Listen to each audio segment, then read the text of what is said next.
Good evening, members. Welcome to the August meeting of the Policy and Resources Committee. Quite evidently, we now live in unprecedented times, and as such, I also welcome you to the first ever remote meeting of Spennymoor Town Council. Prior to commencing the meeting's proceedings tonight, can I firstly put on record my thanks to our town clerk, senior officers and all of our staff who have pulled together to keep this organisation running throughout the lockdown. We have a great team here in Spennymoor, and we should be proud of their efforts. COVID-19 has been devastating for our country and our communities. Many have lost their lives or their loved ones as a result of this terrible disease. Many others have reaffirmed their vital role they play in keeping our nation going. From the heroes in our NHS, our carers, our shop workers, teachers and school staff and key workers across the country, and many, many more. We should be immensely thankful of the sacrifices that have been made and the efforts that have been undertaken. As we move towards what has become known as the new normal in many cases, we have communities and lives to rebuild. And as a council, we'll do everything we can to support and assist our town, its economy, its businesses, and all of its residents get through this terrible time. We will stand with you and we will help however we can. Members, turning to the printed note on the agenda, you'll be aware that this meeting is being video and audio recorded, as well as being live streamed on YouTube, and it will subsequently appear on the council site. As per conventional meeting, if you decide to remain in the meeting, it will be taken that you've given consent to be recorded as stated. And can I also ask that all mobile devices are either switched off or onto silent during the meeting. In conducting the business of the meeting tonight, I intend to follow the council's conventional standing orders as much as we can. And some of these rules, such as the need to stand when you're speaking, are of course suspended, and some additional requests are necessary to ensure the smooth running of the meeting. In particular, for each agenda item, I will ask the relevant council officer to introduce the item with their report. Following this, if a member wishes to speak on the item, could I ask that they use the chat functionality and type the initials RTS, which stands for request to speak. I'll then bring each member in turn, in line with the standing orders. Should we come to an item requiring a vote, I'll ask each member to indicate their vote to me on screen and in alphabetical order of surname. If at any time there's significant technical difficulties, I'll suspend the meeting until such a time that we can resolve these difficulties. And before we proceed with the agenda for tonight, are there any questions from members on the process of the meeting? Okay. Item 1 then is apologies for absence. We have apologies from councillors McAloon, Mrs Sproat, Grayson and O'Hare. Thank you. Item 2, declarations of interest. None received. Thank you. Item 3, members' dispensations. None given. And item 4, public questions. None for this evening. Thank you. Item 5 is a motion on notice from Councillor Malloy. I invite Councillor Malloy to put his motion. Thank you, Chair. Following on from the Remembrance Sunday Parade and War Memorial Service Sunday, 10th of November 2019, report that I submitted to Council on Tuesday the 10th of December 2019, which led to the Town Council officially taking responsibility for organising the town's Remembrance Sunday Parade, and that the position of Parade Marshal is responsible for organising the said parade. And to protect the Town Council, there should be a policy that clearly defines the duties and responsibilities of the Parade Marshal. Also, the town ceremonial Union flag that was dedicated and donated to the town by members of the town's veterans community to be used by veterans, local uniformed organisations and to be carried on Remembrance Sunday parades will need a policy to reflect this after the parade.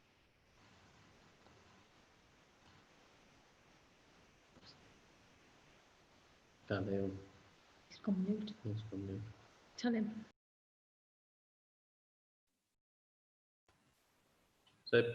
Sorry, Councillor Malloy, you've gone on mute.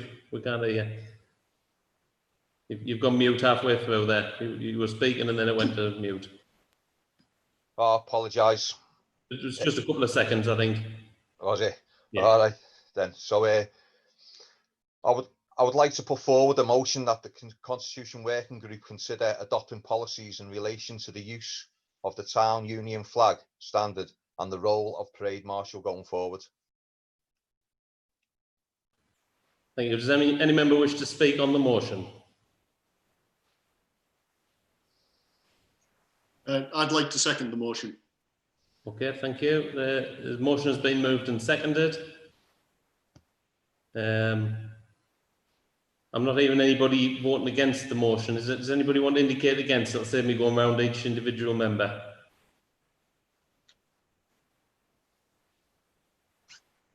Okay, I've got no requests to speak. I'm going to take that's unanimously passed. Okay, thank you. Item 6 then is payments made. Members are requested to note the payments made as follows. That's in March, totaling £218,279.50. In April, £121,190.30. In May, £106,624.95. In June, £90,001. And in July, £75,779.89. I'll take them on block. Are members happy to note those? Still got no request to speak on those. Bring the town clerk in, wishing to speak. Yes, we've been following government guidance, which suggested that we should be paying invoices on a weekly basis to assist businesses at this time to remain afloat.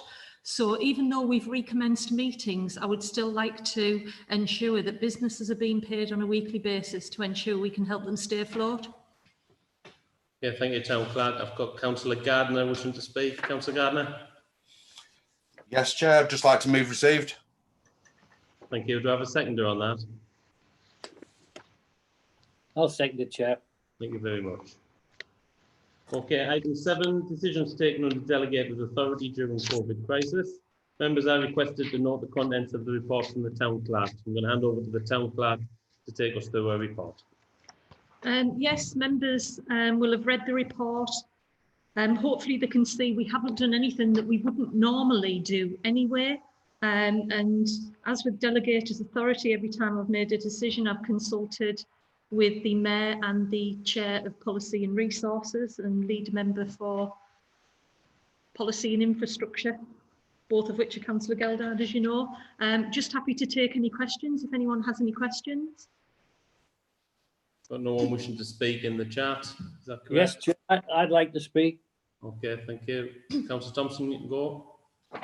Chair, we are talking about item 7 here, aren't we? Yes, we are. And we're not running right through it. Okay, I've got some comments I'd like to make.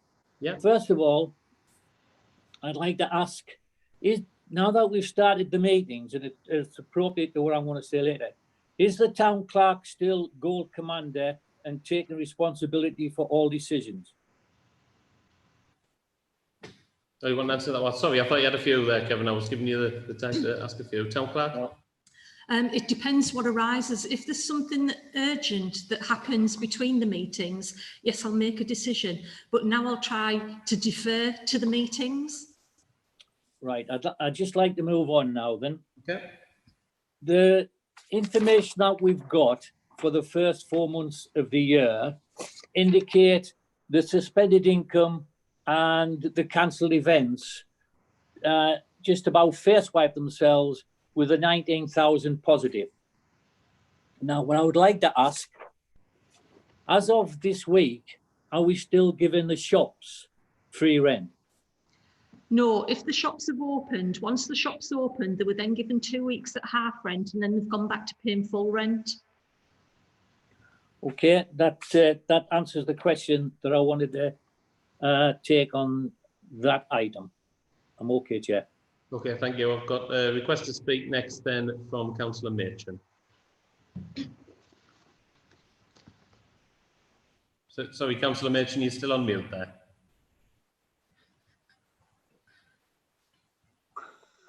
Should be okay now. That's it, yeah, we can hear you. Just after reading sort of all of the comments and at length made on Facebook, can the Town Clerk take us through what actually happened with the care package project and the funding, just so that it's on the record? Town Clerk? Yeah, of course. I mean, obviously I did send members updates, but what happened is as soon as we went into lockdown, I was contacted by a lady called Natalie Pearson.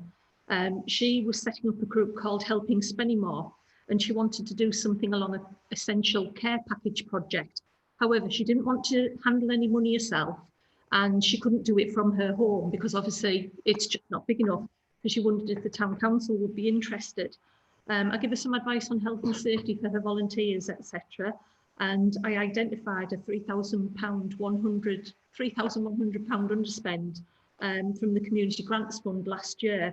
And we were able to set up a project the following week.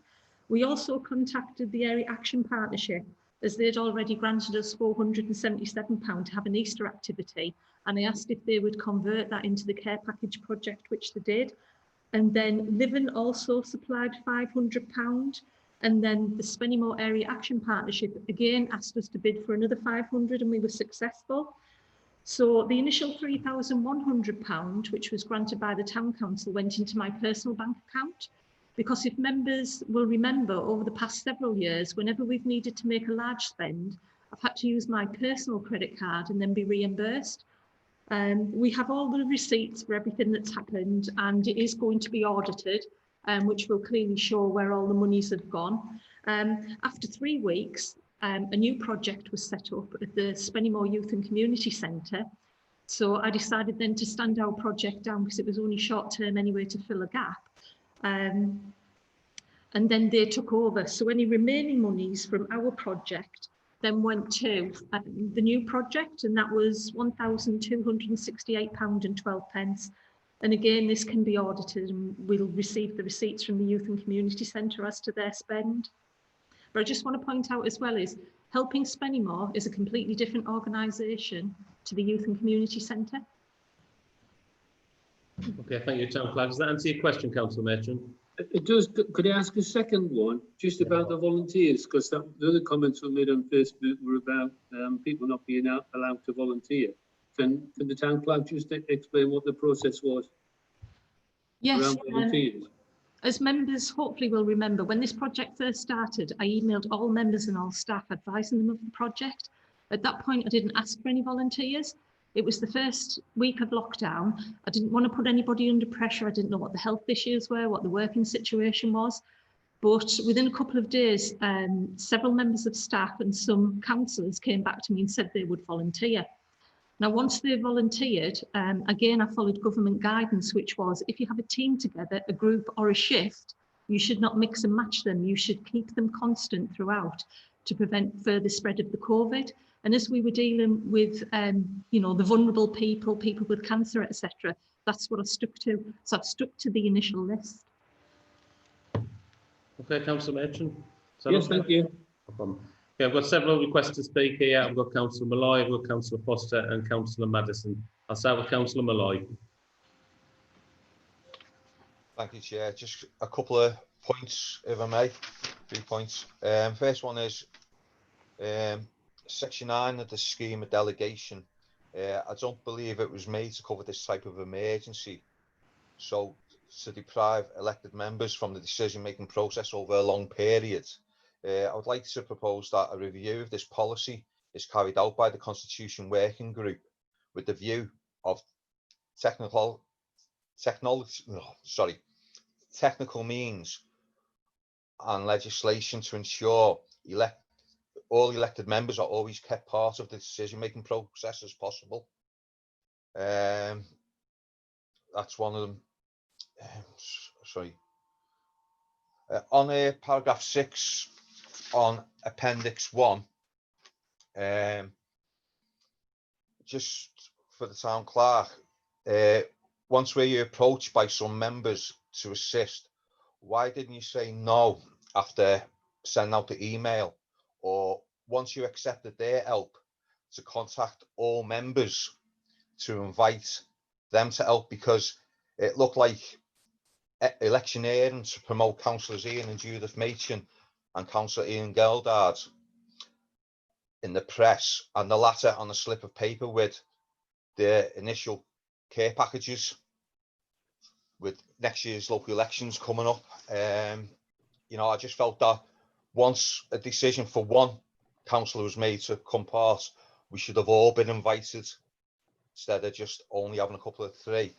And the final one is so well done on saving the council some £11,000 against the budget for the insurance. Okay, thanks for that, Councillor Malloy. I think firstly it's important to note that nothing I've done in helping this community to do with COVID has been in any way electioneering, and I completely resent that remark. At no time have I thought about the local elections when I've been trying to help people who are in dire need, and I think that comment is quite frankly disgusting, and that's my opinion on it. To take your first point, which is regards the scheme of delegation, I'm pretty sure that there's no council in the country who had a scheme of delegation which was lined up to prepare us for a global pandemic. And I'm sure that this time last year, or even closer than this time last year, none of us thought that this would happen. What I have been satisfied is that our scheme of delegation is in line with the now guidance, and at all times we follow the guidance that all town councils follow. And I'm quite content that that guidance has been followed to the letter, and that the council hasn't done anything wrong, and that the town clerk hasn't done anything wrong in the way that she's conducted business during the lockdown. I think we've done very well compared to other councils in the country. I think a lot of members have been involved with decision making and have sent emails to and from the town clerk, and indeed to and from myself and other members throughout the period of lockdown. I'm pleased that we've got meetings going again on the live streaming, and I think that's a good step. And you know, I'm looking forward to the day we can have everybody back in the chamber and we can get proper meetings going again as well. But you know, the comments about anything having been done wrong here, I think are a shambles, to be honest. I'm going to bring the town clerk in to explain the process of volunteers with the care package project. I'll repeat again, I didn't ask for any volunteers from either the staff or the councillors, because I didn't want anybody to feel under pressure, because I didn't know their personal circumstances. So some staff volunteered, some councillors volunteered, and we had enough from those initial volunteers, so we kept to that group and we just carried on from there. Indeed, nobody else volunteered until they saw the press coverage. Thank you. Okay, Councillor Foster, you're next. Thank you. Thank you, Chair. Obviously, I need to declare that I am the Secretary of the Youth and Community Centre and the Secretary to the Community Centre. Councillor Malloy is perfectly right. When I joined the Tudor Community Centre in the mid-1980s, I envisaged this opportunity to volunteer my own time for 10 hours a week to help the people of Spennymoor. I really did it for a cynical reason. I was so far-sighted in the mid-80s that I could do this. And again, when I joined the Youth and Community Centre Committee in 1996, I again envisaged this great opportunity to put 10 hours of my own life, volunteer without pay, to help the people of Spennymoor. I realised that it was a great electioneering opportunity. I really appreciate people like understanding my far-sightedness in doing that. I really think that is the most cynical thing I've ever heard anybody say. And if he wants to get off and help people, let him get on with it. Yeah, thank you for that, Councillor Foster, and I wish someday to have your level of hindsight as well. Perhaps I can do something 30 years before the next local elections that'll set me in good stead. Okay, who have I got next? Councillor Maddison.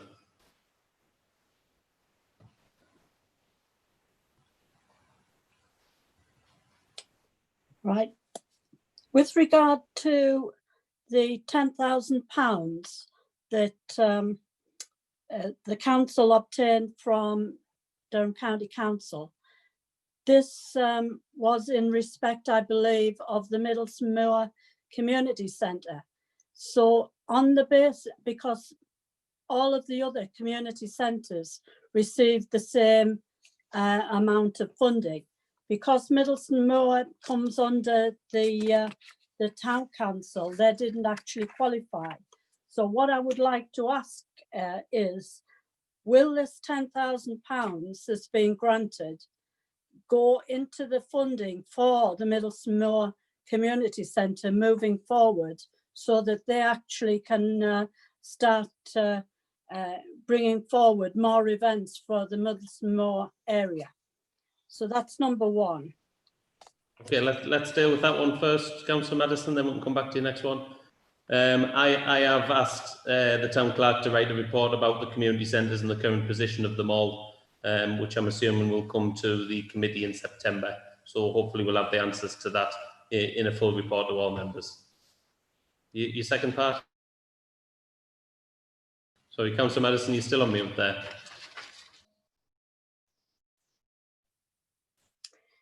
Number 2 is with regard to the new insurance. You are saying that you've saved 11,000. I would like to know what the actual cost of the insurance is, and whether or not the town council also went out for 3 quotes for that insurance. So if that one can be answered, then I have another question. Okay, could I ask the finance manager to come in on this one? Tracy, do you have the information? I don't have, yes, thank you. I don't have the actual costs in front of me, but yes, I can assure you we went out for quotes. I think it was actually, we definitely approached 3 different companies. 4 actually, one wouldn't quote us. But yes, there was significant savings made approaching the 3 different companies. Okay, thank you, Tracy. Councillor Madison, was there a third part to your questions? Sorry, you're on mute still, Councillor Madison. Right, so as regard to the cost, although Tracy isn't able to give me a figure, is that figure 20,000, 30,000, 40,000? You know, Well, can you give me a figure? Councillor Madison, I would suggest that if the officer's told you she hasn't got the figure, that's the truth. She Well, hasn't got the figure. I do think it's important, because I want to establish whether or not we've followed the rules with regard to whether or not we had to go onto the national database. So I just really want to ask, you can clarify. Well, as you're aware, Councillor Madison, when it comes to facts and figures and asking officers questions, we've had a lot of time now to submit them to the finance manager, and she could have had those figures tonight had you indicated that you wanted them. So we'll leave that point there if we can. I've got a few more members wishing to speak. Sorry, Chair, I'm not finished. Well, no, I'm sorry. You're finished now, Councillor Madison, for now. I'm going to bring another member in. I've got Councillor Ranyard wishing to speak next. Thank you. Thank you, Chair. Yeah, I just want to say on this report a big thank you to the Town Clerk and the senior officers and all the staff at the Town Council for the way they've responded to this unprecedented incident in the country, and the way they've adapted to be able to work and keep the council functioning. I think they've done a sterling effort, and I thank the Town Clerk for this report and the efforts that have been done to support the vulnerable in our community. I also thank yourself, Chair, for the efforts you've put in that.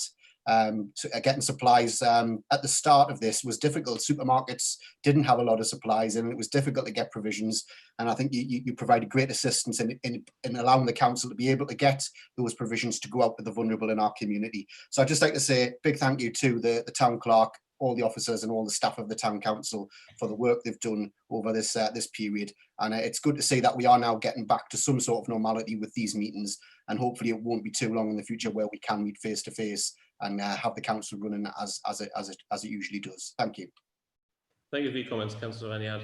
Okay, there's no one new wishing to speak on this item. I would like to ask members to note the item as recorded on the report. Members happy to note that?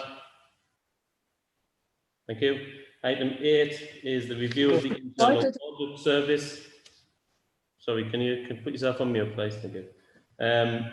Item 8 is a review of the internal audit service 2019-20. Members are requested to consider the report of the finance manager. So I'm going to bring the finance manager in to present a report. Thank you, Chair. As we say, it's the review of the internal audit service. So this report actually to provide members with information around the annual review of internal audit for 1920.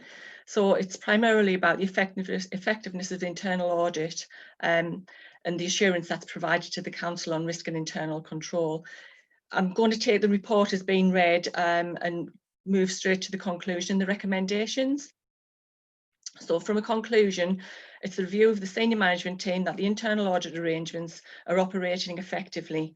No significant internal control issues have been identified during the financial year, and the council's governance and internal control arrangements are considered to be sound and effective. Council is requested to consider the information in the report and support the conclusion that the internal audit arrangements are effective, with the conclusion being taken into account in the consideration of the annual review of effectiveness of the council system of internal control and the approval of the annual governance statement later in the month.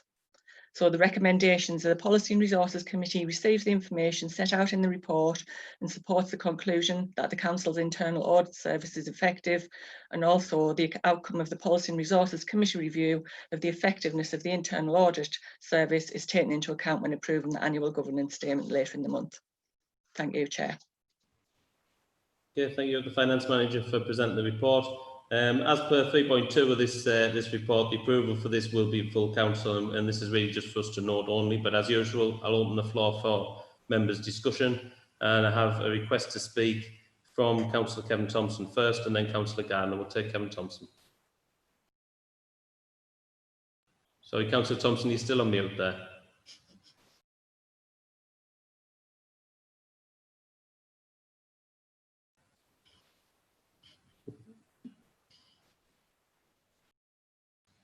Okay, Councillor Thompson. Yes. Chair, I'd just like to ask on 2.7 of the report, item 4, where we discuss the extent of the scope of the review. What exactly is meant by relationship with the town clerk and the council? Bear in mind, this is, I am chair currently of the audit committee. I've never quite come across that one before in this situation. So what does it mean, relation with the town clerk and the council? Thank you. Can I bring the Finance Manager back in? Aye. So, sorry, Tracy, you've managed to mute yourself there as well as unmute. Sorry, can you hear me now? Yes, we can, yeah. Right, sorry about that. Right, this is again, it's the relationship that the town clerk and extended to the finance manager, the senior leadership team, really, with the council from a professional standing, and how we report any audit recommendations, etc., to the council. Okay, Councillor. Yep. No problem. Okay, Councillor Gardner. Yes, Chair. Thank you very much. Again, it's been a challenging year, so I want to add to Councillor Ranyard's comments about the support, and thanks to yourself, the town clerk, and all the staff, and the finance manager in putting these reports together in really challenging times. And I'll also move that we note the report, Chair. Thank you, Councillor Gardner. Are we happy to note the report? Okay. Item 9 is risk management. Members are again requested to consider the report of the finance manager. So I'll bring Tracy back in for this report. Thank you, Chair. So again, this report, it's the risk management report. So it's a risk management report and the risk registers, and it's to provide members with a full list of the current strategic and operational risks for the Town Council. Both risk registers have been reported to Audit Committee during the financial year. Again, I'm going to take the report as being read and move straight to the recommendation, which is that the Policy and Resources Committee receives the information in the report and the risk registers, and these will be presented for full approval by full council later in the month. Thank you for that. Again, this is the one that will come to full council, as the finance manager said, so this is one for us to note. Again, I'll open the floor for questions, and I've got Councillor Thompson first. Chair, I'd just like to mention something. It's probably to avoid some of the accusations that's appears to have been made. When it comes to COVID-19, there is no real risk on the register. We've got one, which is amber, which seems to cover quite a number of things. It doesn't include on there local governance. I think it's important that we should have some risks associated with COVID-19 individually written out, and I think we should have something there for local governance, so that there can be some mitigation put in place, and so people can see just exactly what has been done to make sure that things have gone right. Remember, local governments is the effect where people can be accountable, transparent, efficient, inclusive, and respect the rule of law.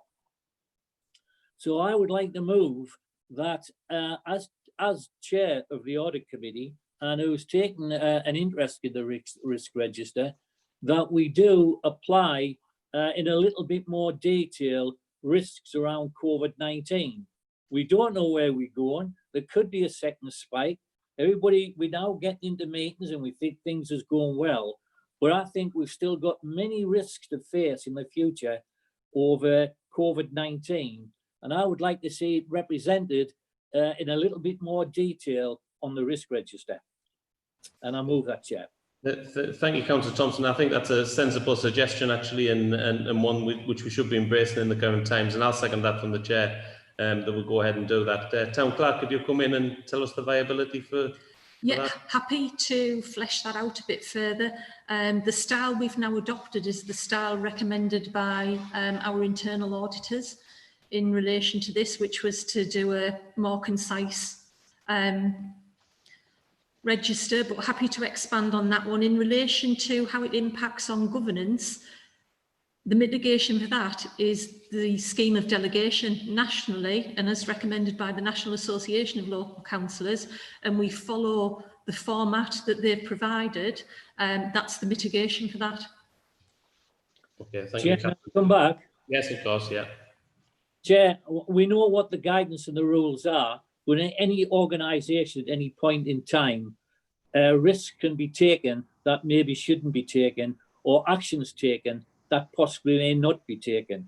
I just don't think we can blanket it by saying, yes, we follow all the government rules. I think, as you have agreed, I think we need a bit more detail around the risk register on COVID-19 and possibly on local governance associated with, for instance, being a gold commander, which brings risk because the town clerk's the only person involved in some of the decisions. And it would alleviate any accusation probably against her for anything not being done correctly. Okay, thank you, Councillor. So there's a motion on the table there and it's moved and seconded. I know I've got Councillor Machin and Councillor Madison who wish to speak in general on the report. Is there anybody who wants to speak on that motion? Can indicate now. Okay, Councillor Wood. Yeah, a lot of decisions that were made by the town clerk, she did speak to me and yourself regarding these decisions she had made. They weren't made unilateral in a lot of cases. She did consult us. Yes, thanks for that remark, Delma. Thank you. Okay, there's a motion there. I don't think anybody's wanting to speak against it. So can I take that that's unanimously agreed that we do that piece of audit work? Want to do that unless anyone speaks up? Okay, thank you.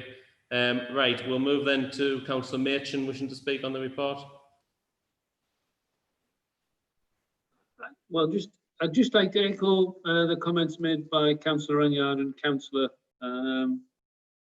Gardner about the job that the town clerk, yourself, and the mayor have done during the COVID period. Lots of support for that, and I thought you'd made it pretty clear in emails that have been circulated around to all councillors what was being done, what the policies were, and kept us well advised.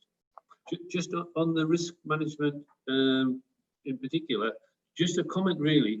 There a lot of work had been done by the town clerk and the facilities manager and the parks manager around the community centres, and I don't think the community centres is captured on the risk register anywhere, and actions have been taken which have mitigated the risks. So it would be nice to see the staff and the council get credit if people were to look at the risk register for the good work that's been done, identified and then completed. Yeah, thank you, Councillor. Councillor Madison next, please. I've got Councillor Ranyard wishing to speak as well. We'll take Councillor Madison now.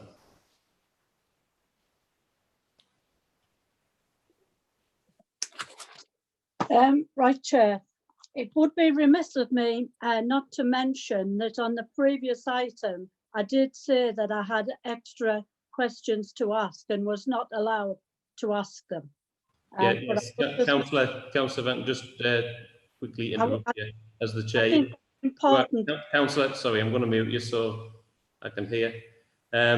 Councillor, normal standing orders are that members can come back once in a debate, and I already allowed you 3 questions and you wanted a 4th. So I think I was very fair. There's a lot of members wanting to speak, and I'm giving you a fair share. Councillor Madison, you may now speak on this report.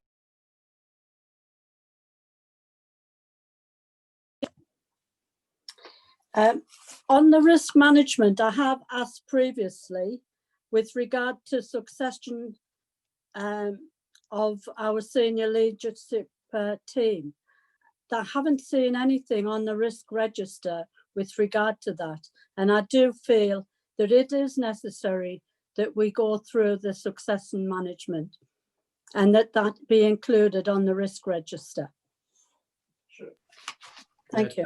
Town Clerk, I'll bring you in on that one, please. Yes, I have discussed succession planning with the staff, and it appears that nobody wants my job internally because of all the stuff that goes on around it. So we do discuss succession planning, and if the staff want to step forward, if they want to take extra training, they can, but unfortunately at this present time internally staff don't want to. Yeah, thank you, Town Clerk. Councillor Ranyard, you're next. Thank you.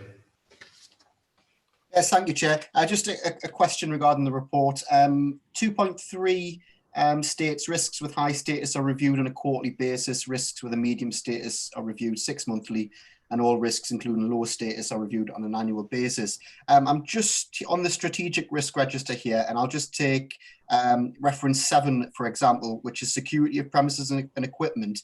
It has an amber rating, but the review is still listed as annually. So I'm just checking, should that not be done biannually as it's an amber risk? Finance Manager, can you comment on that one? Yes, you're right there.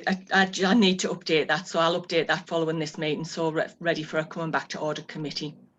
But we do look at the risk register regularly. That's great. Thanks for that. Thank you, Councillor Ranyard. Do you want to come back in then? Yes, thanks, Chair. Just could I ask the Finance Manager, you say looking at the risk register regularly. How do you quantify regularly? Is that looked at every fortnight, every month? I know certainly during the COVID lockdown, myself and the Town Clerk in particular have been through this as we were preparing the reports. When it goes to Audit Committee as well, so we usually have whenever it goes to Audit Committee, it's looked at, and when we have a SMT, it's a regular item on the SMT agenda as well. That's great. Thank you. Thank you. Thank you, Councillor Ranyard. Okay, there's no further indications to speak on this item. Can I ask members to note the content of the report? Thank you. Item 11 is the Financial Accounts Annual Governance and Accountability Return. Quite a hefty one, and one which will form the annual governance return at full council at the end of the month.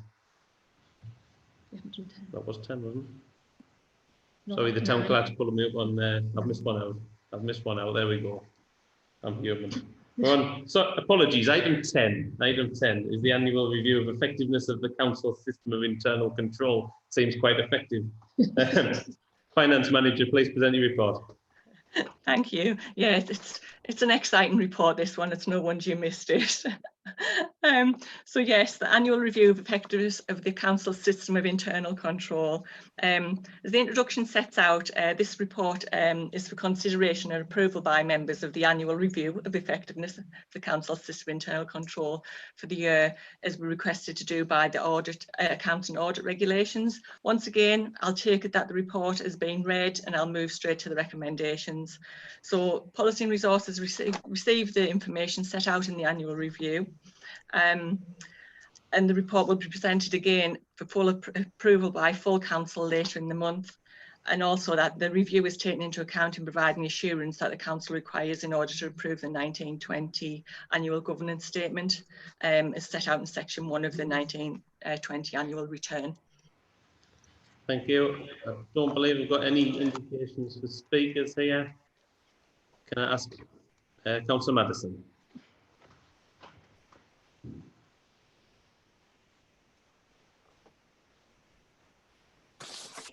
With regard to the system of control and the various committees, and we are considering the period up until the last financial year going forward. We did have a constitution group meeting prior to our lockdown and finishing. That constitution group does actually report to this committee. And I see that there isn't anything with regard to that constitution group on it.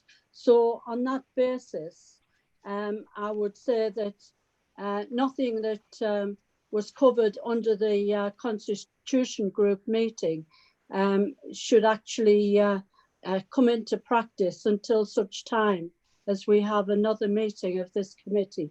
Thank you. I'm not quite sure your point on that one that you're making, Councillor Madison. You're correct in what you've said, but there isn't any conflict in the organisation with what you've said, as far as I'm aware.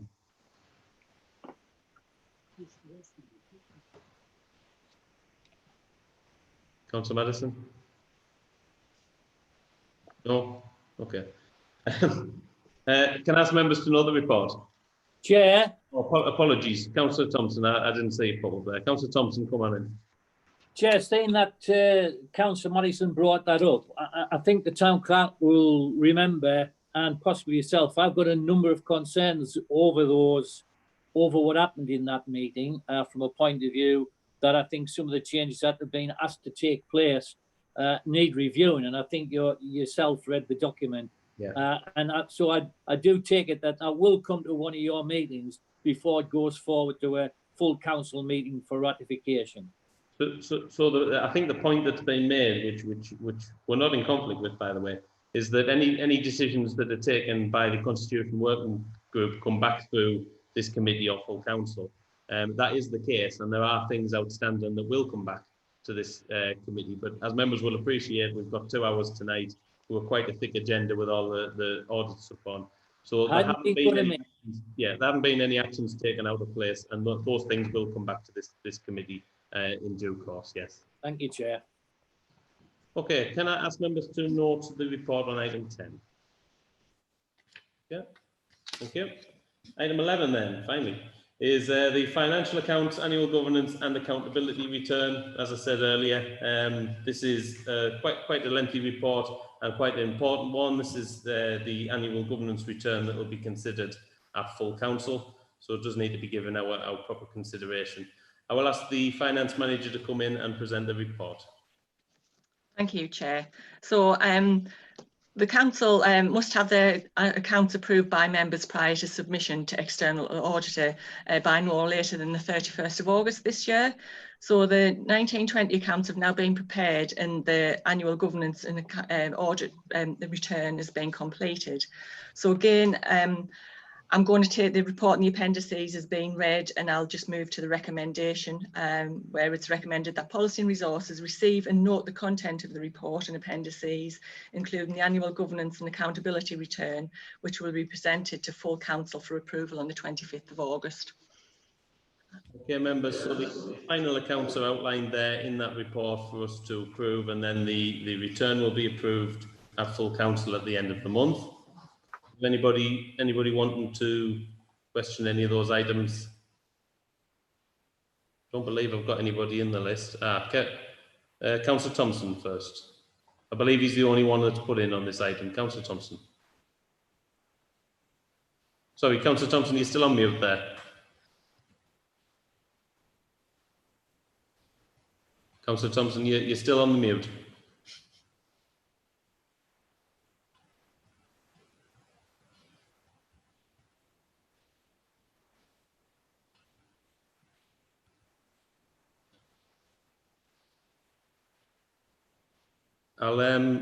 I'll move to Councillor Machin while you sort out Councillor Thompson, see if you can get yourself off mute. Councillor Machin, would you like to go first? Yeah, thank you very much. I'd just like to commend the finance manager for the work that's been done and the detail that's been provided. It's very clear, everything's spelled out, so it's easy to follow. And I have no issues with it personally. Okay, Councillor Thompson, looks like you've come off mute now. You can go. Yeah, Chair. I know we're not moving anything here. I'm just a little bit concerned, though, that we're making some statements say that might go forward and be set in stone. The £30,000 for the cricket club. I'm not sure about that £30,000. I'm not quite sure where we're going with the cricket club. I'm not quite sure whether you should be chairing the meeting as president of the cricket club, but I'm sure you'll give me some guidance on that. The cricket club, as far as I'm concerned, Chair, needs rebuilding. There's no doubt about that. What we don't need is another leisure centre, which to me is what we're looking to do. Not a leisure centre, a community centre. When I look at Appendix E1, we've got a rebuild cost of 162,000, which is the one that's came down because you've taken lots of items out. But I personally still don't believe that we'll arrive at 162,000. I think we'll go well beyond that. For instance, if this is going to be where it can be used all year round, we will be looking at lights to get in there when it's dark, because no one's going to attempt to walk down at that field in the dark. No one's going to attempt to walk down there with the condition of the road. So I have my worries about trying to make a super duper cricket club and changing rooms. I'm voicing this now so people know what I'm saying. I am not against us doing what we're set off to do and got planning permission passed for, the very first planning permission, of 4 containers, with the possibility going forward of seeing how that works and adding to it at a later date. I don't think in all the problems that we've got around us with COVID-19 that we should be looking to spend this money. I know we've got part promise of £50,000 from Sport England, but although I've asked to see what that offer document looks like, it's never been forthcoming. So I would just like to say, yes, I support a cricket club changing facility, but not a community hub. All our community centres are struggling to be sustainable. To add something else onto it will lead to difficulties and much higher costs in the future. I think we should just be looking to make some changing rooms, Chair. Thank you, Councillor Thompson. First off, if I can address the interest issue. I'm the honorary president of the Spennymoor Cricket Club, and that's declared already in my disposable pecuniary interests. And non-pecuniary interests. And this one is a non-pecuniary interest. Whereas I stand to make no money out of whether or not the cricket club is rebuilt or not. So I don't have a prejudicial interest that prevents me from chairing the meeting. In terms of the process of tonight's report, I have sought clarity on this from the finance manager. And if this report goes to the policy and resources tonight and the council agreed, the only thing that will come back to full council for further agreement is the actual governance return, which is the document that has to be approved by full council. So as far as the earmarking of those reserves is concerned, that will be approved tonight if the report is approved. I'll bring the town clerk in who wants to speak on the issue you've raised. Yes, thank you. In relation to the funding from Sport England, organisations now will only receive funding from Sport England if they have a multifunctional facility. So you will not just be able to build a cricket club, you will not just be able to build a football club or a bowls pitch. What they want is multi-use facilities. So if we don't market it as a multi-use facility, we certainly won't get the £50,000. The specs that we're working to, the 2 quotes that we got, one of them was £250,000. And this is not classed as a super duper cricket club. This is actually meeting the specs that Sport England requires. So it's the minimum specs that they require in order to get the funding. And in order to go ahead, if we didn't get the £50,000, then we wouldn't be committing the £30,000 either. We'd have to bring this back to the table. And we're doing this on the same principle that we brought forward the archway, the trail, and the cow plantation projects, i.e. that we would continue to look for other funding and the council would only meet a shortfall if we couldn't find other funding. And all of those 3 projects went ahead. And I think 2 of them did require some extra council funding. But as you can see, compared to what's already been raised, a £10,000 from the public, we've got the almost £69,000 from the insurance. The £50,000 in principle. So at the moment, all we've had is an email and a list of queries. And once we answer the queries, so the queries are, is this a permanent planning application, which it is. They weren't quite clear as to where the showers were on the plans that we sent them. They want to see the heads of term for the lease for the cricket club. They want to see some letters of support, which we've got from other organisations who say they'd like to use the facility. Then they will change it from an in principle to an offer on the table. But at the moment, they're very keen to work with us. They had a lot of bids for this money. They had more bids than they had money available. So they said we're quite lucky, and they think this is unique and innovative, and that's why they were willing to come to the table. Thank you, Town Clerk. And I think if I can add the bit of experience I've got of the project, this is a baseline project. This is a bare minimum pavilion, and it's made of, it's made of shipping containers. There's no airs and graces on it. This is the cost that we've gone to tender for and we've received, and I'm hoping members do support that. I've got a list of members who do wish to speak. There's 5 members in the queue, and the first is Councillor Maddison. Councillor Maddison.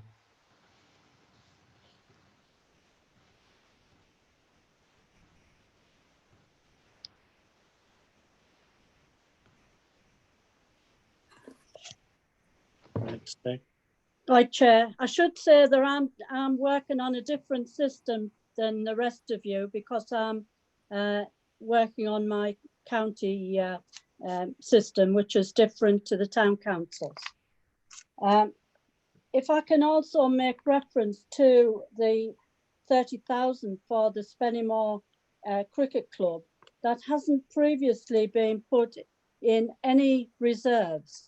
We have agreed at council that we would support this original insurance money together with £3,000 that the town council voted to give the cricket club way back in March.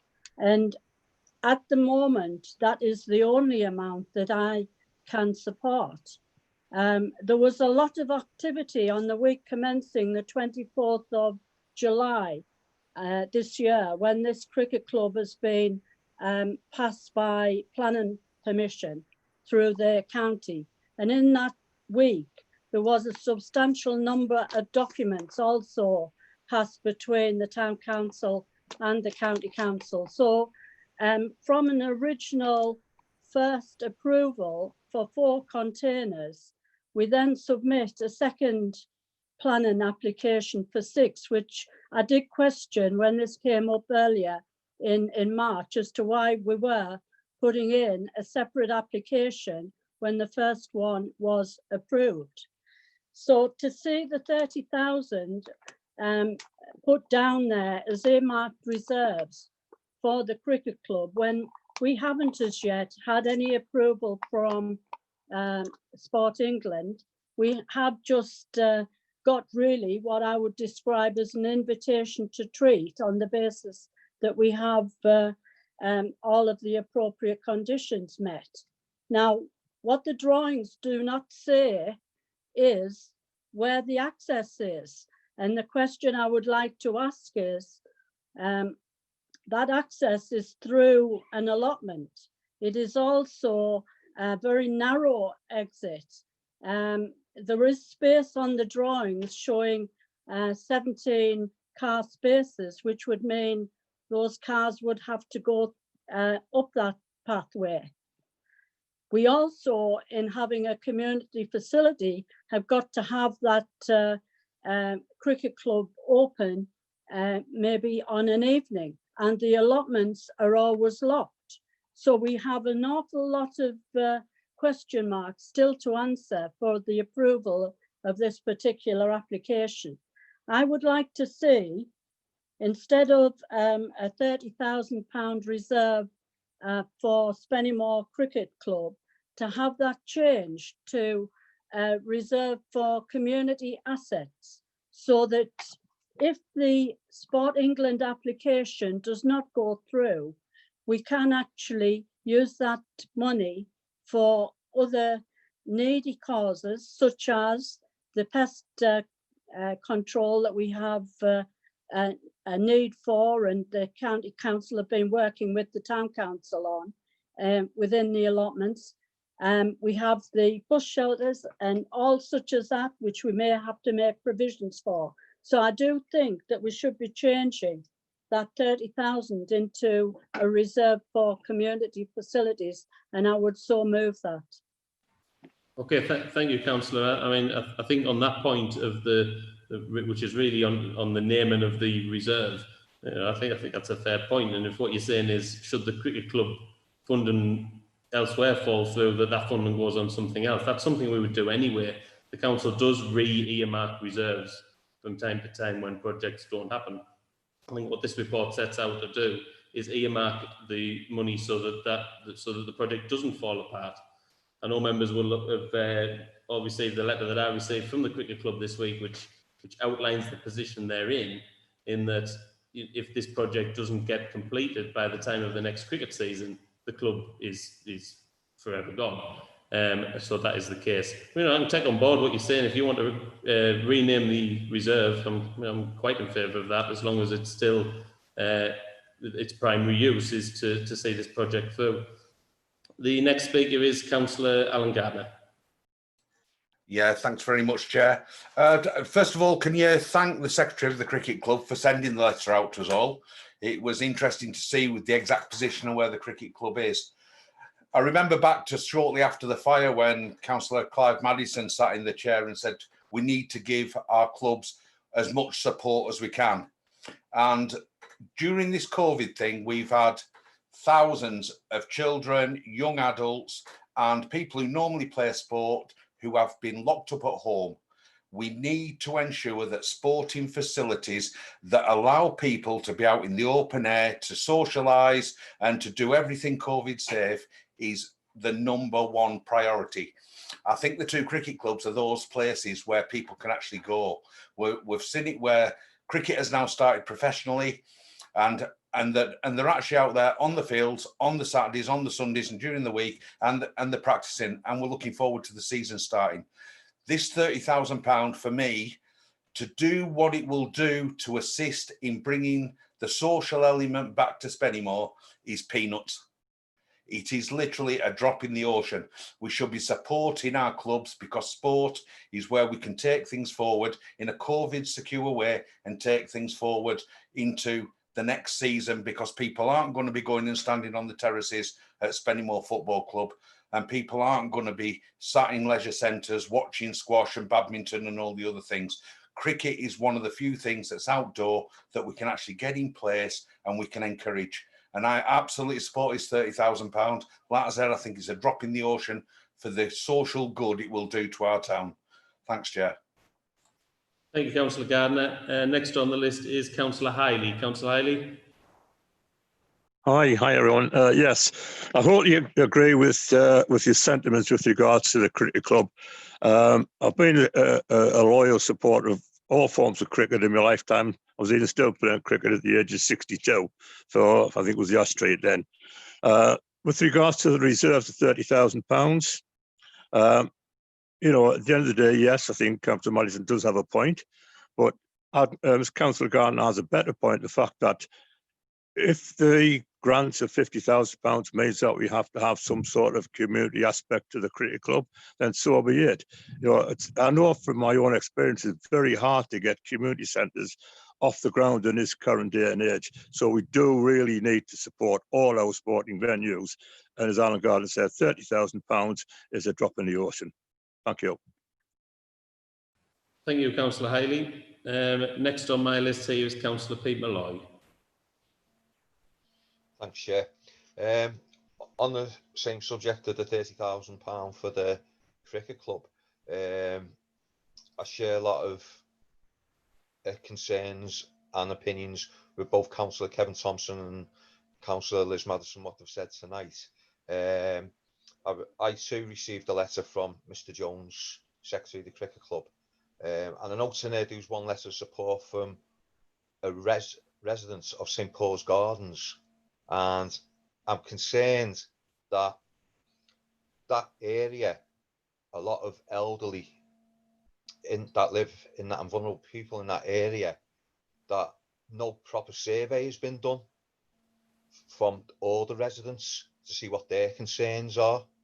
Also, there's a bit of a community up there already, as in the St. Paul's Centre, and going along with obviously not having an abundance of money, and I appreciate that this money's coming out the reserves, but we should be, I think, looking at what facilities we already have that we can enhance. I know that the club said they don't want to go down to Byers Green, but I can't see why we should be spending money building a new centre when there's facilities already there, that the money that's already been earmarked, like the insurance, could be invested down Byers Green in that building and doing that up with the large field and putting the cricket club there.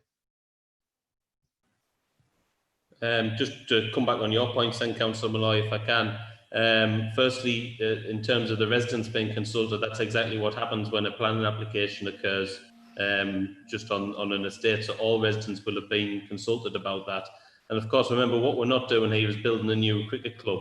What we're doing is building a new facility on this cricket club that's been there since the 1960s. So they play cricket on there now for a long, long time. And all of the residents are well aware of the activities that go on there. So I'm not sure that that's really a point. And you know, as you've alluded to yourself, you've read that letter from the Secretary of the Cricket Club, which suggests that Byers Green isn't a viable option because a lot of the players walk and a lot of the players can't get down to Byers Green to play. And of course, it's a football pitch. It's not as easily convertible as members might think. So it has been considered before. The other thing to consider is, you know, who's currently using the football pitch at Byers Green, and I'm assuming is there a team on there? The town clerk's indicating that there's a team that currently play on Byers Green, so it's potentially not a viable option, that one. But I appreciate your comments. I've got Councillor Clyde Madison next. Councillor Clyde Madison.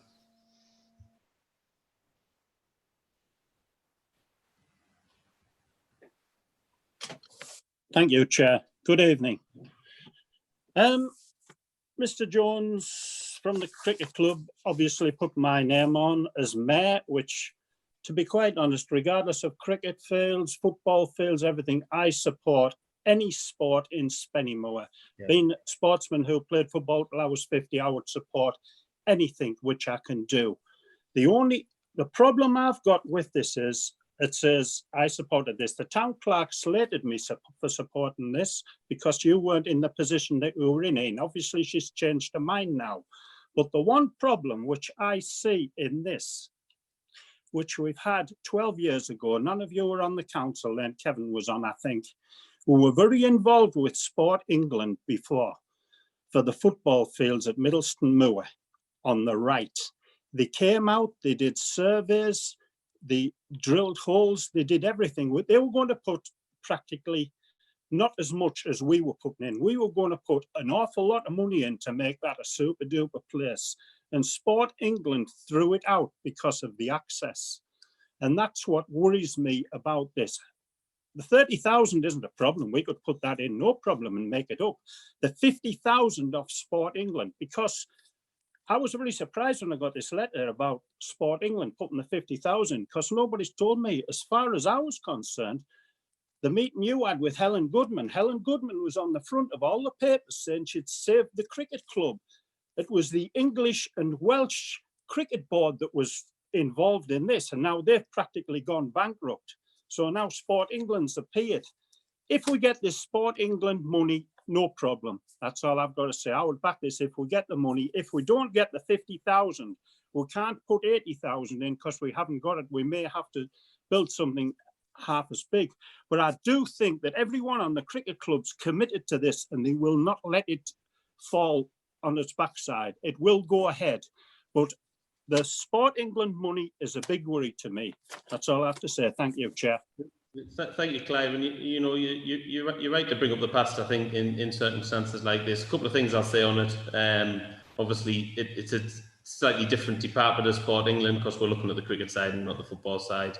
The other thing is the project has been assessed by them already, so it's not a case of they're going to turn around and say it's no good because they've already done that assessment. With regards to the meeting that I was invited to at London with Helen Goodman, you're right, that was with the ECB. The ECB have since not been as financially well off as they are. And actually the Sport England money was found by our town hall team. And it was our town hall team that helped the club officials put the application in. So it's really credit to the town council staff for finding that money. So yeah, I appreciate your support, and I think you're entirely right. You know, would I be in support of this council putting 80 grand towards a pavilion? Probably not. But the 30 grand's needed. It's the last sort of brick in the wall as far as accessing the Sport England money. If we can't show that we've got the 30 grand deficit from somewhere, then we won't get that Sport England money and the project won't go ahead. So yeah, I appreciate your comments on that. Thank you. I've got Councillor Foster next. Councillor Neil Foster.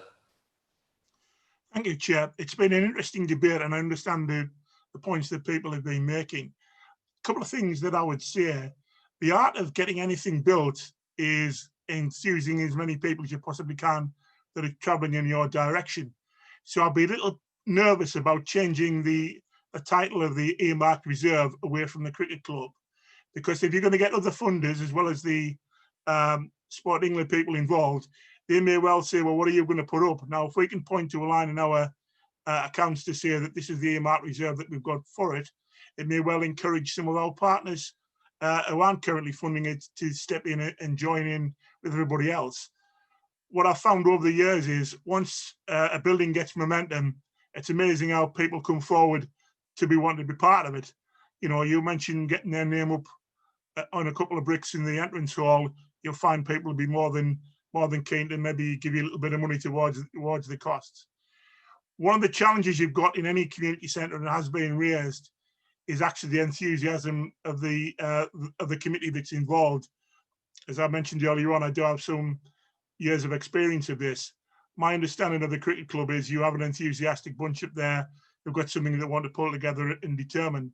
Now, what we've got to make clear is, yes, it is for the cricket club, it is for their use. But Sport England are going to say, how far can we spread that? How can we encourage more groups to get involved? How can we use that space out of season? And I think it is an encouragement that we need to take that forward.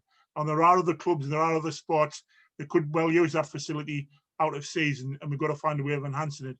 But right at the moment, I would recommend we do set the £30,000 aside to back up the 50,000, and I would leave the line in the accounts under the heading that it's put at the moment, because I think it will attract more money. Thank you. Thank you, Councillor Foster. I appreciate those comments. And you're completely right. It is a very enthusiastic committee.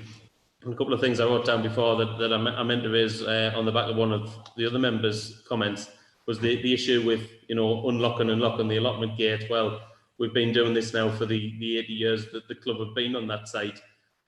They've got a key to that gate to get on and off the site. You know, that would be managed by the cricket club officials.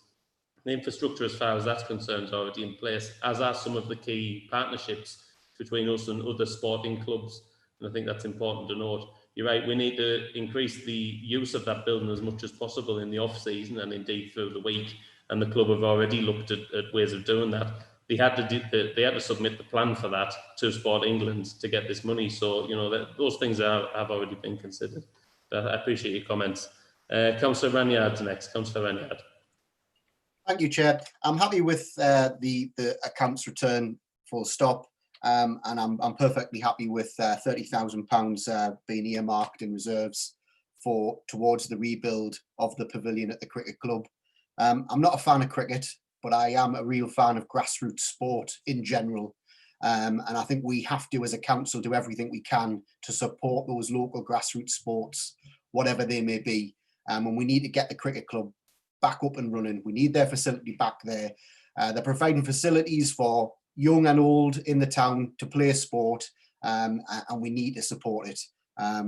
So yeah, I'm fully behind it, and I thank the town hall staff for their efforts in getting the £50,000 provisionally from Sport England, and hopefully that money will come, and then that the 30,000 can go to getting the cricket club back on its feet.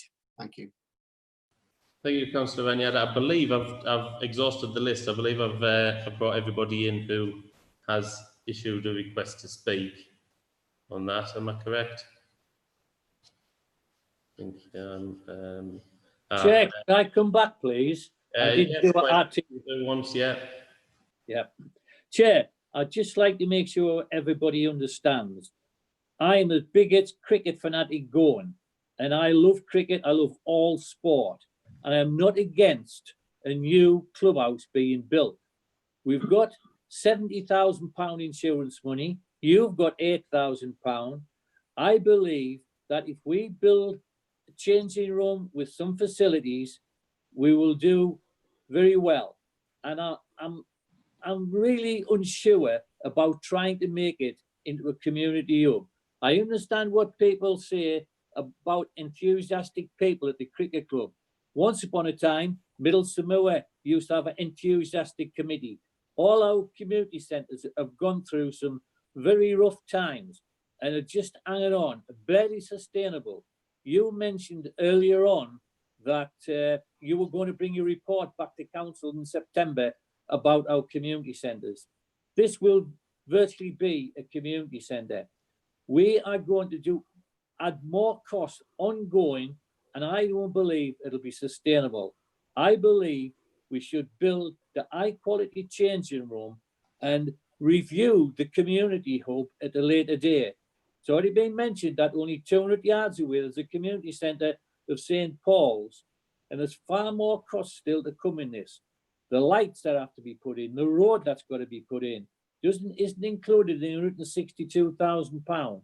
All I'm saying is I don't believe we should be aiming for another community centre. We should be aiming for changing rooms, which I've always supported.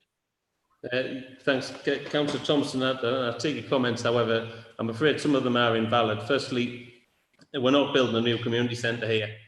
The floor plan of the pavilion is the floor plan of a pavilion. Whether or not we say that it can be used by the community is immaterial. If we turn around and say this is a building that's only going to be opened on a Saturday and it's only going to be used by Spennymoor Cricket Club for home matches, then we still need that same facility. What we're having to do to satisfy the modern day regulations and the modern day funding for Sport England is say, yes, we're outward looking into the community. We're going to offer this up to other sports and to other community organisations, and we're going to allow this to become a community hub. And that's exactly what the club are willing to do. But the fact is, if you take away the fact that we're going to be doing that, then you don't get that funding from Sport England, but you still need the same facility. This is not super duper. This is not a great big floor plan. This is a floor plan that has to be for the minimum requirements for Sport England. And they set the rules, we don't. And as far as your concerns about the project soaring in cost, everything that needs to be is included in this project cost. That's the utilities, the access, everything that needs to be done is getting done in the cost that's been outlined. So unfortunately that comment is also invalid. But I appreciate your input all of the same. I've got 3 members wishing to speak. Councillor Gardner's first on this new list that I've got. Councillor Gardner. Yeah, thanks, Chair. So if you can knock me off the other couple that I've added to the list there. Thanks, Chair. Yeah, I think it's really important that we earmark of this money. I think it's really important that we, as I've said before, that we actually get the club back up and running as soon as humanly possible. And as such, Chair, I'd like to request a named and recorded vote on this, if you wouldn't mind, please, Chair. Okay, thank you, Councillor Garner. We will do a named and recorded vote. That's fine, as per standing orders. I've got Councillor Machin to speak next. Councillor Machin.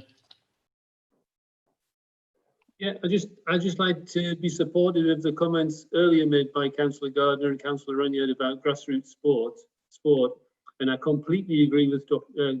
Foster, Councillor Foster. Sorry, Neil. Councillor Foster's comments about I think it carries a lot of weight to be able to say that it's been specifically earmarked by the town council. The other comment I would make is it's nice, really nice to see a project that's been done in partnership between the organisation and the council to bring it forward and for both to recognise each other and the contribution they've made. And I have no problem at all in supporting what's been earmarked and in supporting the decision to go ahead for the cricket club. Chair, I need some guidance.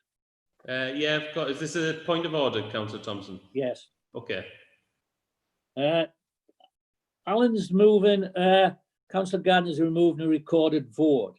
Yes. I don't want to vote against the annual governance and accountability return because it's the AGAR that we've got to push through, which we have a legal requirement for. So I can't, in all honesty, vote against that. How do we deal with Alan wanting a recorded vote for the £30,000? So the piece that needs approval tonight is the accounts. It's not the annual return. The annual return is on there for information, and that will be brought to full council.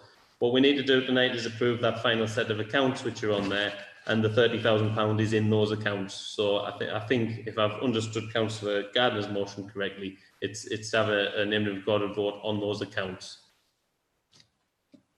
Yes, it is, Chair. Thank you. Okay, thank you. Right, I have Councillor Maddison and Councillor Hiley in the list. Councillor Maddison, you're first. Yes, Chair, I did move that that 30,000 should go to community facilities. The issue I've got is that if you don't get the Sport England funding, that means that there's a shortfall of £80,000, which would have to be obtained from somewhere. A possibility that you could get extra grants, but that is only a possibility. I would not like to think that we were committing this council to an additional 80,000, which is why I'm saying that that 30,000 should be marked up for community facilities. I would like to say I have no objections to putting in all of the insurance money plus the £3,000 that we have already voted for to go towards the cricket club. The issue I have got is whether or not you will be successful with that Sport England application, because I do not believe that that access has been thoroughly looked at, and what implications that will have on extra costs if we have to extend the paths, negotiate issues with allotment holders. All of these things should come back to the council as a further report, and on that basis I would only support that 30,000 to go into community facilities. That's not to say I'm against the cricket club. It just should be allocated so that it can be withdrawn in the event that you don't get £50,000 of funding to go forward, because I believe there will be other costs involved.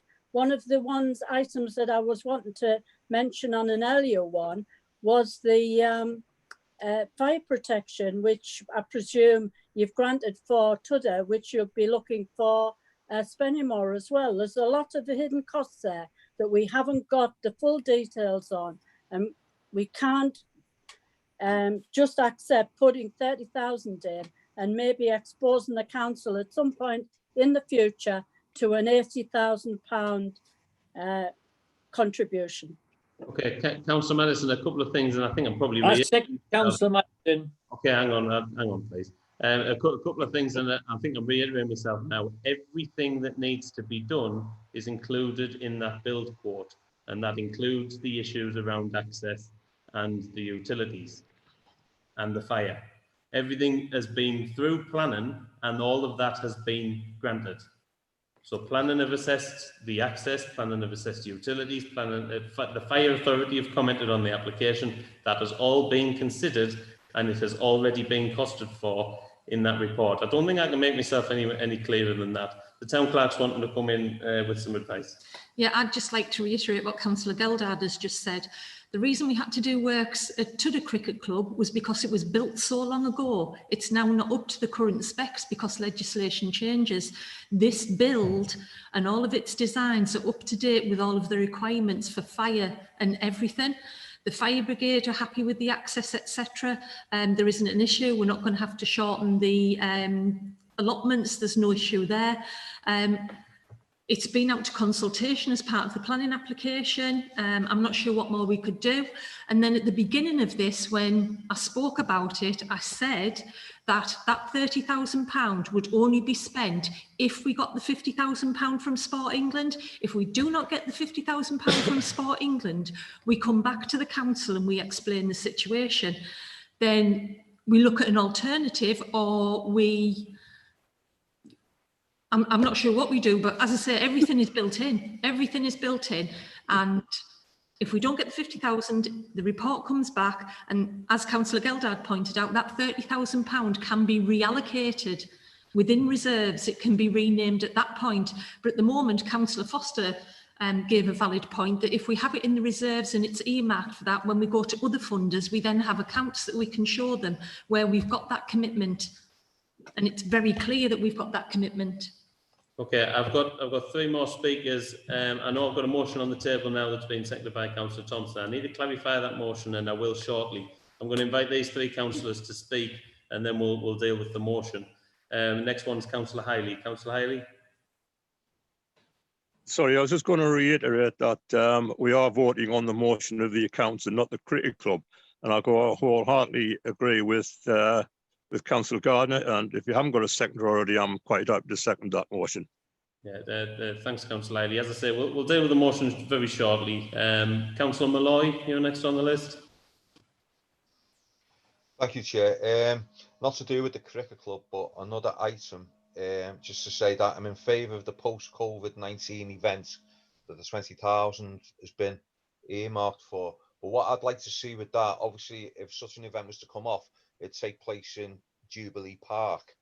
That more of local businesses are sorted to try and be involved in that, so it's more beneficial to the community, to the wider community as a whole.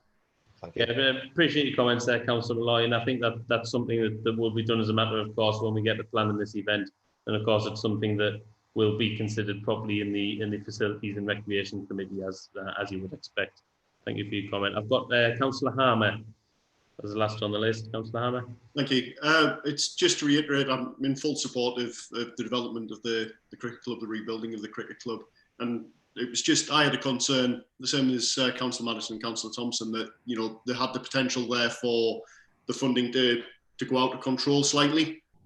Obviously, now yourself and the town clerk have clarified that everything is included in that original quote that we received. So I'm happy to back the redevelopment.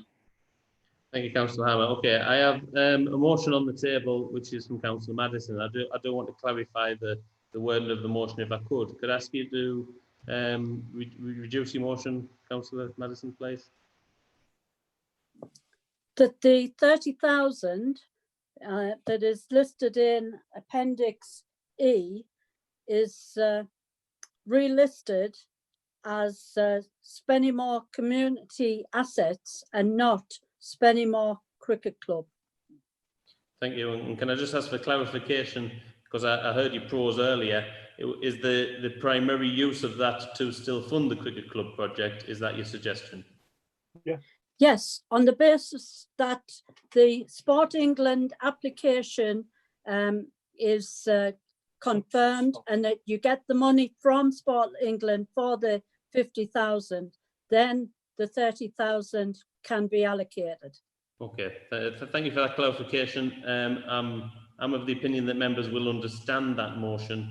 It has been moved and seconded. I'm going to ask for your voting now. I'm going to go to members in order of surname. And all you need to tell me is, are you voting in favour or against, or indeed abstaining? First on the list, Councillor Abley.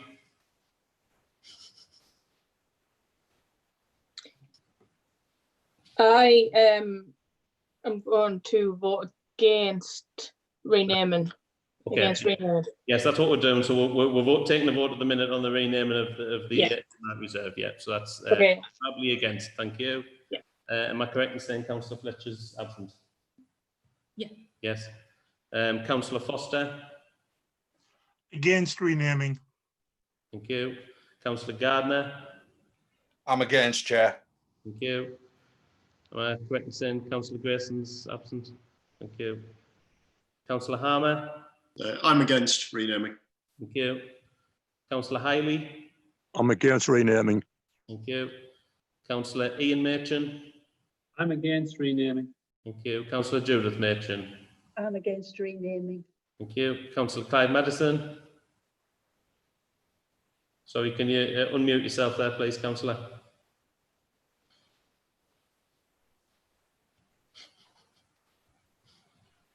Councillor Clive Madison. Against renaming. Thank you. Councillor Liz Madison. I'm for renaming. Thank you. Am I correct in saying Councillor McAloon's absent? Thank you. Councillor Malloy. In favour. Thank you. Am I correct in saying Councillor O'Hare's absent? Thank you. Councillor Ranyard. Against. Thank you. Councillor Smith. Against renaming. Thank you. Am I correct in saying Councillor Sprott is absent? Thank you. Councillor Kathy Thompson. I'm for. For, thank you. Councillor Kevin Thompson. For renaming it. Thank you. Councillor Lisa Thompson absent. Thank you. Councillor Elizabeth Wood. Against renaming. Thank you.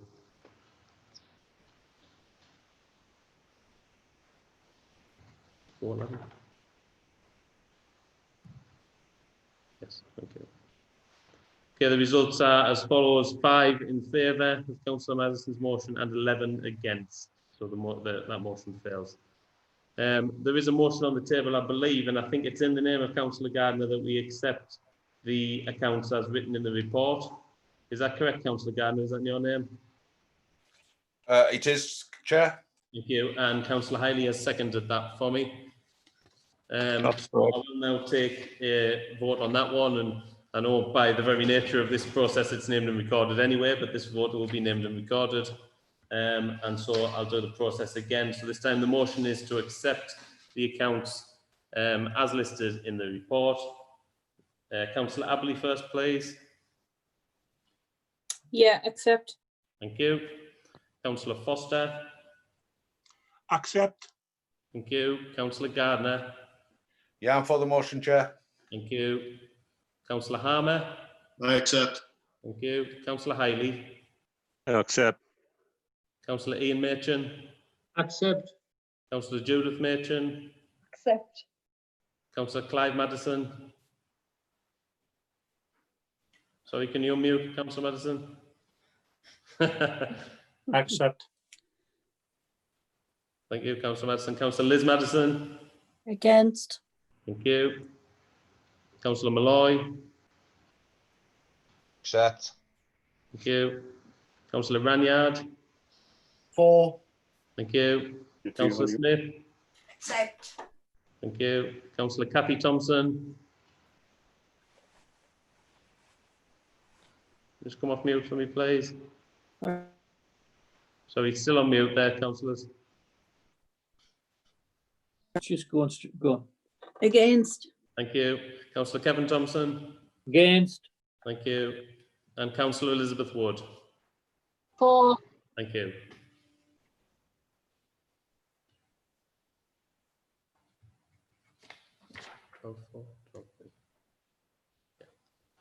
Okay, there are 12 councillors in favour of accepting the accounts as written in the report and 3 against. Therefore, that motion passes. Thank you. And the only other thing to say on that item of business is, as I said at the start, the governance and accountability return will come to full council, and that's just those last 2 pages there, which is the return that we're required to send by law. And that will be brought to the full council agenda. Item 12 then is the extension of contracts and procurement policy note 0120. Members are requested to consider the report of the town clerk. So I'll bring the town clerk in to take us through the report. Thank you. Due to the COVID crisis, there are several contracts between the town council and third-party suppliers which have not been able to go ahead. I've consulted with Durham County Council procurement team under the service level agreement we have with them, and they have advised that the government has issued a policy procurement note which allows contracts to be extended. The purpose of extending the contracts is to assist businesses to recover from the crisis after having not been able to trade with the council this year and having lost income.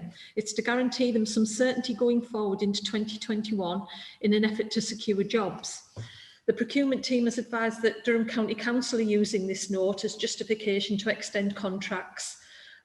So the contracts we have that we're going to end this year are photography, telephones, Christmas lights, fireworks, event management support, event stage sound and lighting, outdoor event bar and catering, and outdoor event ice cream. But to add to that as well as the ice cream van in Jubilee Park.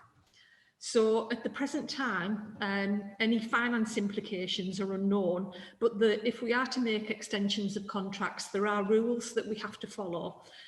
So I'd like members to consider the proposal to extend the contracts mentioned in section 3.5 by only 1 year. And officers recommend that the Town Council agree to this proposal. Okay, thank you. Any members wishing to speak on the item? I have no one indicate. Councillor Thompson there? I've got you, Councillor Foster, as well after this. Chair, does this give these companies the opportunity to come back and renegotiate? Because as far as they're concerned, when they committed to, in some instances, I think 2-3 year contracts, they would have taken into account certain factors in doing so. So if we extend it for this extra year, the costs might be different, etc. Will they be allowed to come back and renegotiate? Yes, they are allowed to come back and renegotiate. If you go to paragraph 3.2 in my report, there are rules. So hopefully we get nowhere near this, but as long as any increase in price does not exceed 50% of the value of the original contract, which I don't think they will, I think they will be more than happy to have a year's extension, but there probably will be slight increases. And obviously we would come back to council and report them. We would do it within the rules that are available. Thank you, Chair. Any other members wishing to comment? Sorry, Councillor Foster, yes, you were next. I did indicate. Obviously, I think it's the right thing to do in the time to give businesses an opportunity to be on solid ground. My concern is if any of the current suppliers, obviously through circumstances, are unable to fulfil the contract, do we have some kind of provision to get somebody in, or will we explore each one on an individual basis? We would explore each one on an individual basis and we would go out to formal procurement. Okay, Councillor Ranyard is next. Thank you. Yeah, I think it's perfectly reasonable under the circumstances that we take this this action just to extend these contracts. And it's reassuring that the town clerk says should any costs be increased significantly, that will be brought back to council for further consideration. But I think on the basis of the report, I'm happy with what's been proposed there. Thank you. Thank you, Councillor Malloy. Thank you, Chair. I think that this could be a double-edged sword, really, because it may also provide an opportunity to get better deals next year. Is there any way of actually finding out,